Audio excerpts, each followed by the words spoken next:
certaines portes ne s'ouvrent qu'avec les clés, tandis que d'autres ne s'ouvrent que lorsque l'on ouvre les portes. Partagez dans les commentaires ci-dessous la dernière fois où quelqu'un vous a complètement mal jugé. Esperanza Moral ne cligna même pas des yeux lorsque l'homme se planta droit sur son chemin. Elle venait de poser le pied sur la plus haute marche du tribunal lorsque le premier obstacle apparut. Il se tenait là, les pieds plantés comme s'ils avaient fendu le béton, la posture rigide, la main flottant juste au-dessus de son étui. Son uniforme bleu foncé était ajusté sur sa poitrine, l'insigne sur son cœur accrochant la lumière, mais son regard était dépourvu de chaleur.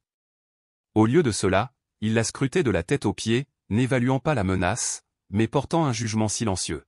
« Madame » lança-t-elle sèchement, sans demander, sans saluer, simplement en ordonnant. « Ce palais de justice est réservé aux visiteurs autorisés. Vous devrez vous enregistrer. » Mesurant à peine 1,75 m, vêtue d'un tailleur pantalon bleu marine plus habituée aux salles de réunion qu'au défilé, elle ne broncha pas. Elle s'arrêta, soutint son regard sans broncher et parla avec la fermeté éprouvée de quelqu'un habitué à ces interruptions. « Je suis autorisée, dit-elle d'une voix assurée. L'homme Chuck Nelson proclamait son badge et esquissa un demi-sourire, comme si elle venait de revendiquer le trône britannique. « Et vous, au juste? Assistante juridique? Interprète? Travailleuse sociale ?» Derrière lui, les portes massives se dressaient, comme si elles ne mettaient au défi que les histoires dignes de ce nom. Esperanza poussa un léger soupir et attrapa son badge, enfoui quelque part dans sa mallette. Elle savait que le révéler maintenant ne servirait à rien, pas si tôt. Chuck se pencha en avant, baissant la voix d'un air conspirateur. « Écoute, j'ai compris. Tu as probablement des papiers à remettre à l'un de tes hommes. »« D'accord, » répondit-elle d'un ton neutre, « allez à l'arrière et demandez un service de secrétariat. Ils s'occuperont de vous. » Sa mâchoire restait détendue, ses épaules immobiles, son regard impassible et posé, elle s'était entraînée à ne pas céder à la tentation, car réagir ne ferait qu'amplifier leurs préjugés. « Merci pour l'indication, dit-elle en le frôlant. Chuck se décala pour la bloquer à nouveau. Elle s'arrêta. Il la fixa du regard. Elle attendit. Entre eux, le silence crépitait comme de la statique. Puis un deuxième agent de sécurité, un homme plus jeune, mince mais débordant de la même assurance inébranlable, éleva la voix sur le côté. « Dis donc, Chuck, il n'y a plus beaucoup de personnel à la sortie. »« Tu veux peut-être la couvrir » murmura Chuck en lui lançant un dernier regard dédaigneux avant de se détourner. Esperanza le regarda partir, se préparant déjà à la prochaine supposition. Et la Tariekda franchit les portes du tribunal. Elles ne s'ouvrirent pas, elles se rendirent. Une fois à l'intérieur, le chaos régnait. Les téléphones hurlaient comme des tambours de bataille. Les talons claquaient sur le sol de marbre comme des accusations acerbes. Les avocats passaient devant sans même un regard, les bras chargés de dossiers et de leurs propres agendas. Quelqu'un lui donna un coup d'épaule sans s'excuser, un autre passant se pencha pour murmurer quelque chose à un interlocuteur, provoquant un rire bref. Elle se faufila entre eux. À leurs yeux, elle n'avait pas sa place ici non pas par manque de qualification, ni par manque de prestance, mais parce que cet espace de verre et de pierre n'avait jamais été construit pour quelqu'un comme elle. Et pourtant, elle se tenait là. En entrant dans l'ascenseur, une grande femme blanche serrait sa mallette contre sa poitrine, son rouge à lèvres rouges s'épanouissant sur son blazer impeccable. « Vous montez au 4e étage » demanda la femme. « Au 7e » répondit Esperanza. Les yeux de la femme vacillèrent, les salles de conférence et les bureaux du procureur occupaient les étages 2 à 5. « Au 7e étage, c'est différent » dit-elle froidement. « Uniquement pour les juges. Les stagiaires vont rarement au-delà du 5e. »« Je ne suis pas stagiaire » répondit Esperanza.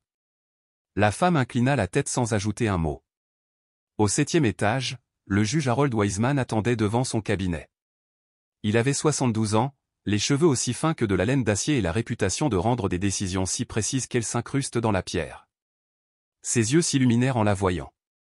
Juge Esperanza Moral, la salua-t-il d'une voix douce et chaleureuse. « Bienvenue. » Elle soupira, non pas de soulagement, mais de réorientation. Enfin quelqu'un qui lui parlait comme si elle était à sa place. « Merci, monsieur, dit-elle. » Il la fit entrer et lui tendit la robe noire pliée sur son bras comme une bannière sacrée. « J'espère que vous n'avez eu aucun mal à entrer. » Elle laissa échapper un petit sourire entendu, elle ne mentirait pas, mais elle ne répéterait pas non plus toutes les insultes. Son hochement de tête exprimait sa pleine compréhension.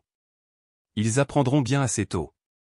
Dans le hall, Chuck Nelson retourna à son poste, un café amer à la main, le regard perdu dans les ascenseurs. Quelque chose le perturba, sans qu'il puisse déterminer quoi. Son partenaire se pencha vers lui. « Avez-vous entendu parler de la nouvelle nomination » demanda-t-il. La plus jeune de ce circuit. Major de promotion. Une vraie dure à cuire. Chuck haussa les épaules. Laisse-moi deviner, un blanc barbu avec un complexe de victime? L'ascenseur sonna et le juge Wiseman en sortit seul, ajustant sa veste avant de monter à l'estrade. Chuck le regardait, toujours inconscient. Tant de choses lui manquaient, à lui comme à tous, en regardant Esperanza Moral. Il n'avait jamais vu les 3 nuits d'études autour de fiches dans un restaurant au bord de l'Ir 35. Il n'avait pas vu l'adolescente, vêtue du blazer trop grand de sa mère, debout devant le tribunal, un carnet à la main, tandis qu'elle se disputait à l'intérieur. Il n'avait pas vu comment elle avait transformé sa douleur en une discipline de fer. Tout ce qu'il voyait, c'était quelqu'un qui, à leurs yeux, n'avait tout simplement pas l'allure du rôle. Mais c'était bien. Esperanza n'avait pas besoin de leur reconnaissance, seulement de leur attention. Ses talons battaient à un rythme régulier tandis qu'elle suivait le juge Wiseman dans le couloir de marbre, sa robe sous le bras comme un drapeau de victoire silencieux. Chaque pas en avant témoignait discrètement de chaque regard en arrière qu'elle avait refusé de porter. Chaque fois que quelqu'un essayait de douter d'elle, de la détourner ou de la diminuer, elle a continué à avancer. Le couloir s'élargissait jusqu'au cabinet du juge, un sanctuaire d'imposantes étagères, dont le dos était chargé de vieilles affaires et de cuir usé. Les plafonds voûtés résonnaient d'histoire. Dehors, le réceptionniste bourdonnait comme une ruche frénétique, mais ici, le silence était total. Wiseman versa 2 tasses de café fumant sur la surface polie du bureau, l'une aussi sombre que la nuit, l'autre nappée de crème pâle. Il marqua une pause, ses doigts caressant le bord de la tasse comme en quête de courage. Sans se retourner pour la regarder dans les yeux, il demanda doucement « Êtes-vous prête ?» Il plia la lourde toge noire de juge avec une délicate précision et la drapa sur le dossier de la chaise. Il lui adressa un petit sourire entendu, non pas celui qui offre un faux réconfort, mais celui qui exprime compréhension et respect. Il porta la tasse à ses lèvres, but une gorgée rassurante et fit un signe de tête vers la fenêtre. « Vous voyez ce banc de l'autre côté de la rue ?» Esperanza suivit son geste, son regard se posant sur un banc en fonte patiné par le temps, dont la peinture autrefois brillante s'écaillait maintenant sur ses accoudoirs froids. Un léger filet de vapeur s'élevait d'une grille d'égout fissurée derrière lui, tourbillonnant dans l'air matinal, tandis qu'une volée de pigeons se bousculait pour sa part des miettes de pain éparpillées sur le trottoir en contrebas. « Je m'asseyais là tous les matins pendant ma première année, » dit-elle d'une voix basse et posée. J'observais le défilé des avocats en costume sur mesure. J'observais ceux qui s'arrêtaient pour saluer le concierge avec courtoisie et ceux qui le frôlaient comme s'il était invisible. J'ai remarqué les quelques personnes satisfaites qui laissaient la porte claquer sur quelqu'un qui entrait derrière elle. Vous seriez surpris de tout ce qu'on apprend sur une personne en observant ce qu'elle fait quand elle pense que personne ne lui prête attention. Elle se tut alors, les yeux rivés sur la rue, et il étudia son visage. Son ton changea, empreint d'une intensité tranquille, « Tu vas changer les choses, rien qu'en entrant dans ce tribunal. » Elle soutint son regard sans hésitation. Elle connaissait le poids du symbolisme, mais elle comprenait aussi qu'il ne s'agissait pas de grands gestes. Il ne s'agissait pas de communiquer de presse soignée ni d'initiatives symboliques en faveur de la diversité, ni simplement d'écrire l'histoire. Il s'agissait d'un travail invisible, surpasser les attentes lorsque les applaudissements se sont estompés, tenir bon lorsque le monde semble trop vaste et l'isolement trop marqué. Un coup sec à la porte résonna dans le bureau. 5 minutes, lança le greffier depuis le couloir.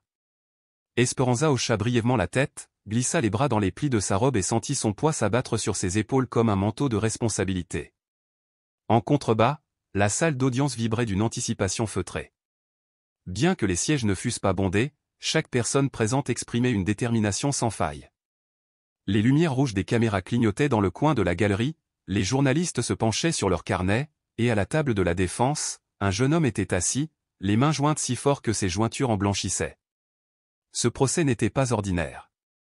Il s'agissait d'une plainte pour arrestation injustifiée qui avait suscité l'indignation du public, jeté une lumière crue sur un commissariat en proie à des tensions et opposé un avocat de la défense, réputé pour ses tactiques théâtrales en salle d'audience, à un parquet conscient de la fragilité de sa réputation publique. Esperanza avait épluché le dossier, l'ayant lu 2 fois avec une attention méticuleuse, puis l'ayant revisité le matin même non par crainte d'oublier quelque chose, mais parce qu'elle savait qu'une préparation absolue serait de mise. Le murmure des voix s'amplifia lorsque la porte latérale s'ouvrit. Wiseman entra le premier, grand et posé, suivi d'Esperanza en robe de chambre. À cet instant, l'atmosphère changea.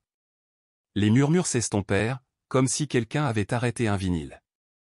La salle d'audience retint son souffle, attendant de voir si le bourdonnement des conversations allait reprendre ou s'éteindre complètement.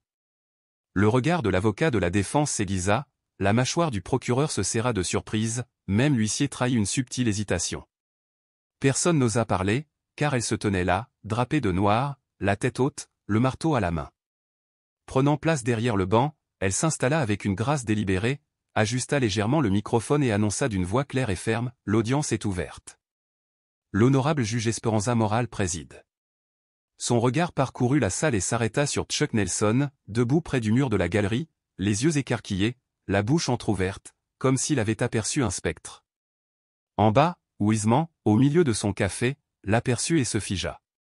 Une goutte dégoulinait sur son menton avant qu'il puisse l'essuyer. Son expression ressemblait à celle d'un homme qui vient de voir un fantôme dans son salon réclamer un paiement. Mais Esperanza ne sourcilla pas. Elle se contenta de tourner son attention vers sa secrétaire et lui fit signe silencieusement de continuer. Plus tard, pendant la brève pause, Esperanza retourna dans ses appartements et referma doucement la porte derrière elle. Wiseman s'appuya contre le bord du bureau, expirant enfin, laissant retomber la tension dans ses épaules. Un léger coup interrompit le silence, c'était encore lui. Il entra, déposa un dossier sur le bureau avec une révérence discrète et inclina la tête dans un geste de fierté muette. « Tu te souviendras d'aujourd'hui, dit-il. »« Je le fais déjà, répondit-elle d'une voix posée. « Ce qu'il me faut, c'est du respect pour ce poste. » Il hocha la tête, croisant son regard fixe. « Reste calme. Tu n'as jamais bronché. » Et en effet, tout le monde l'avait vu, sa calme détermination sous l'œil le plus perçant.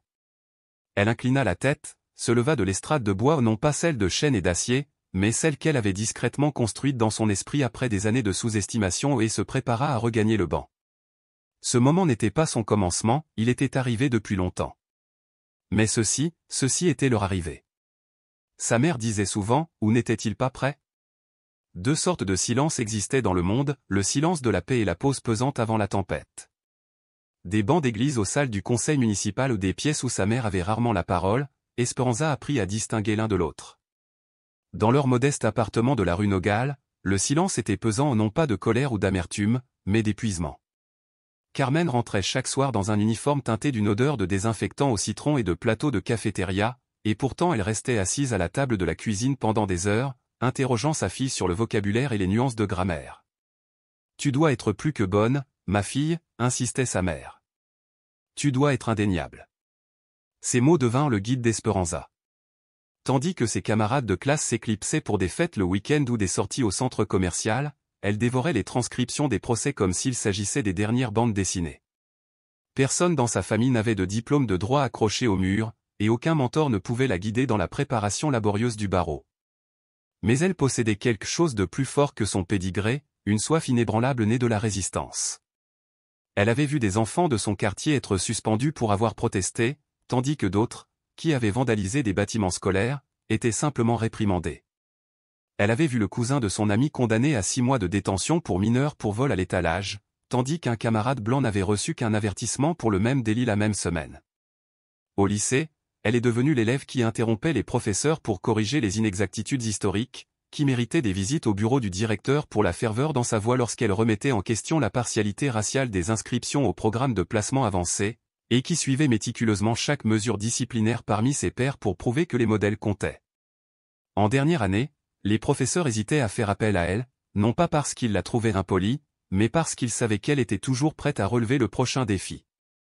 Au Franklin State College, elle était la seule latino-américaine à participer à son séminaire de droit constitutionnel. Son professeur l'appelait « Mademoiselle Moral » avec une pointe de surprise, comme pour lui rappeler qu'elle n'avait rien à faire. Lorsqu'elle fut la meilleure de la classe à son essai de mi-session, il insinua une aide discrète. Lorsqu'elle réussit l'examen final avec brio, il ne lui offrit ni félicitations ni reconnaissance. Elle n'en avait pas besoin. Puis gel arriva. C'était l'endroit qu'elle avait imaginé d'innombrables nuits, ses flèches et ses salles de classe, un phare de possibilités, et pourtant, dès qu'elle mit les pieds sur le campus, ce fut moins l'accomplissement d'un rêve que le début d'un examen qu'elle ne pouvait se permettre de rater.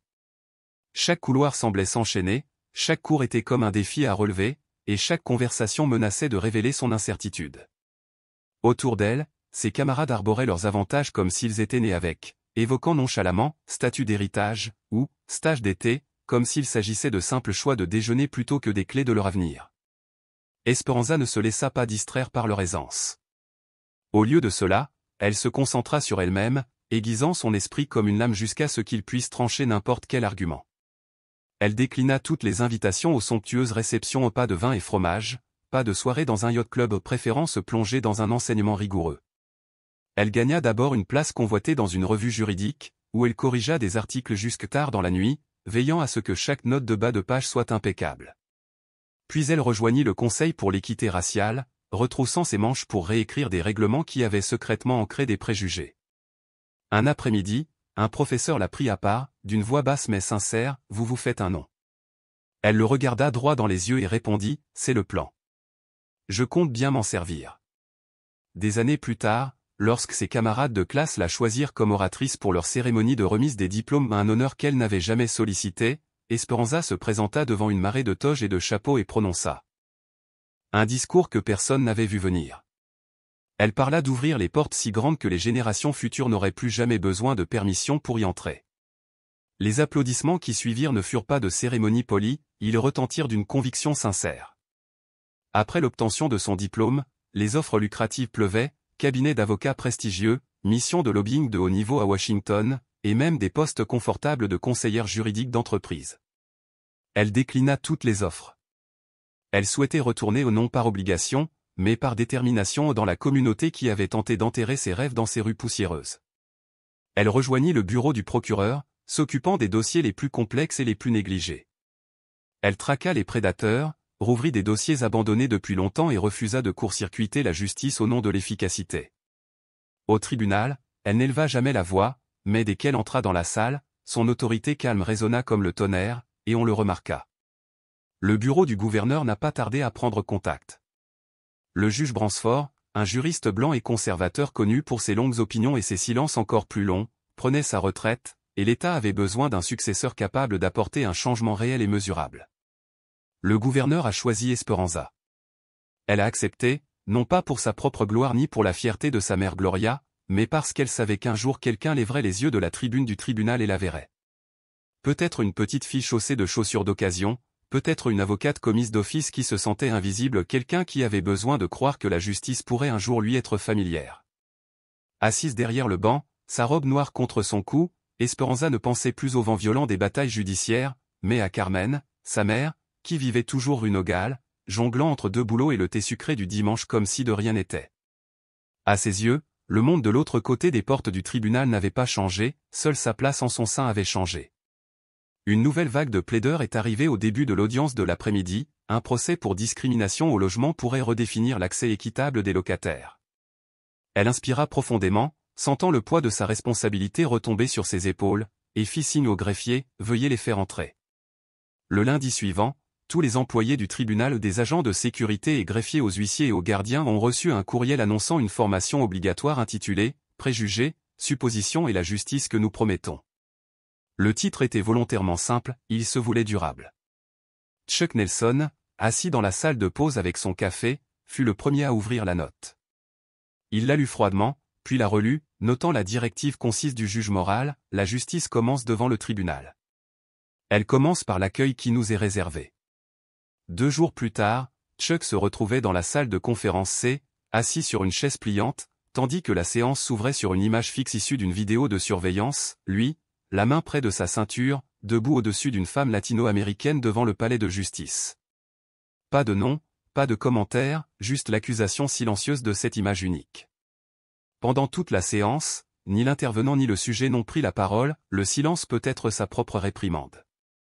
Mais l'objectif du juge moral n'était pas d'humilier, il visait à transformer des attitudes profondément ancrées en une attention consciente. Pendant ce temps, la justice évoluait tranquillement à l'étage.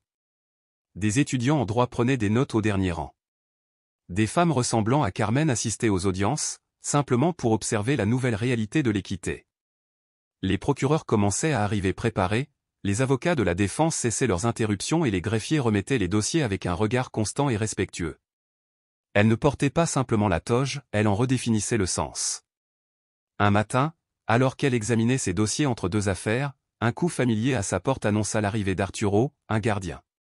Il entra, casquette à la main, la voix douce, juge moral, ma fille a 15 ans et rêve de devenir avocate. Pourrait-elle passer un de ces jours pour assister à l'audience? Sans hésiter, Esperanza se leva et répondit, dites-lui qu'elle est la bienvenue quand elle le souhaite. Et quand elle sera prête, je lui réserverai une place à côté de moi. Les larmes lui montèrent aux yeux avant qu'elle ne puisse les essuyer. Arturo passa le reste de son service à polir la plaque en bronze sur l'extérieur de son cabinet, sans qu'on lui en ait parlé. Semaine après semaine, de plus en plus de personnes affluaient dans la salle d'audience, certaines en quête de verdict, d'autres en quête d'espoir. De véritables changements se produisirent dans des moments discrets mais profonds, lorsqu'un jeune homme latino eut le temps de rédiger son témoignage avec ses propres mots, lorsque l'interprète d'une femme âgée d'Asie du Sud-Est fut vérifié à 2 reprises pour s'assurer que son récit était véritablement entendu. Dans chaque affaire qu'elle a présidée, la juge morale a rappelé à tous ceux qui y ont assisté que la justice n'a pas de visage unique. Elle se manifeste plutôt par la concentration, l'empathie et une retenue inébranlable. Les récits de son travail ont rapidement dépassé les salles d'audience, on les a retrouvés dans les salons de coiffure, les instituts de beauté, les cafés et les rames de métro, relayés par des personnes qui demandaient « Avez-vous entendu parler du nouveau juge ?» avec un hochement de tête et une pointe d'optimisme. À la maison, Carmen découpait chaque article et interview et les collait dans un album qu'elle tenait depuis qu'Esperanza avait remporté un concours d'écriture municipale en CM2. Un après-midi, après une courte journée au tribunal, Esperanza franchit la porte de Nogal Street, accueillie par les odeurs familières de nettoyant au citron et de gombo frit. Carmen la taquina, regardez ce que le chat a ramené, tout en pliant le linge sur le canapé. Elles échangèrent une serviette dans un silence confortable avant que Carmen n'avoue, j'ai lu l'article qui vous qualifiait de tempête silencieuse du palais de justice. Esperanza rit, ça aurait pu être pire, ils ont failli me surnommer la fille du marteau. Elles éclatèrent de rire. Carmen posa sa main sur celle de sa fille. Avant, je passais devant ce tribunal sans un regard, dit-elle. Mais maintenant, je déambule lentement, espérant qu'une autre petite fille puisse me regarder. Je veux qu'elle sache que ma fille se trouve dans cette salle. Les yeux d'Esperanza brillèrent. C'est toi qui m'as construite, murmura-t-elle. Carmen lui serra la main et répondit, non, c'est toi qui l'as construite. J'ai juste veillé à ce que le sol reste stable sous tes pieds.